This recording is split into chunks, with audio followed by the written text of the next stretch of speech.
అకేషన్‌తో పని లేకుండా స్వీట్ ఏదైనా తినాలనిపిస్తే మనకి టక్కన గుర్తొచ్చేది ఈ సేమియా పాయసం. సింపుల్‌గా అయిపోతుంది. టేస్టీగాను ఉంటుంది. ఇక్కడ మీకు ఇంకో విషయం చెప్పాలి. నేను పెళ్ళికి ముందు స్టార్ట్ చేసిన ఫస్ట్ వంట ఈ సేమియా పాయసం. చాలా బాగా వచ్చింది ఒకసారి.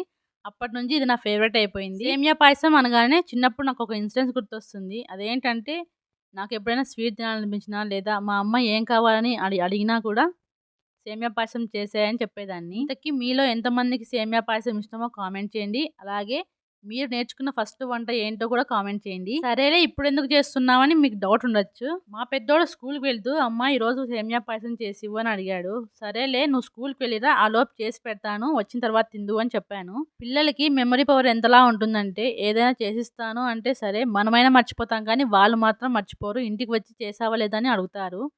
సో, అందుకే ఈరోజు చేసి పెట్టాను. ఎలాగో స్కూల్ హాఫ్ డే కాబట్టి ఇంకా మధ్యాహ్నం వచ్చిన తర్వాత తింటా అని చేసి రెడీగా పెట్టాను. పాయసం అయితే రెడీ అయిపోయింది. ఇంక వాడు కూడా వచ్చేసాడు. వాళ్ళ నాన్న చెప్పాడో ఏమో చాలా ఫాస్ట్‌గా అయితే ఇంట్లోకొచ్చాడు. ఇంట్లోకి వచ్చి రాగానే బ్యాగ్ కూడా తీయకుండా కిచెన్‌లోకి వెళ్లి చూసాడు. చూడగానే వాడికి అర్థమైపోయింది పాయసం చేసిందని. ఇంక వాడు డ్రెస్ చేంజ్ చేసుకొని రారా గిన్నెలోకి వేసిస్తాను తిందువు అంటే డ్రెస్ చేంజ్ చేసుకొని తిన్నాడు. సూపర్ అమ్మా అని చెప్పాడు. ఇంక నాకు చాలా హ్యాపీ అనిపించింది. మీకెలా అనిపించిందో కామెంట్ చేయండి.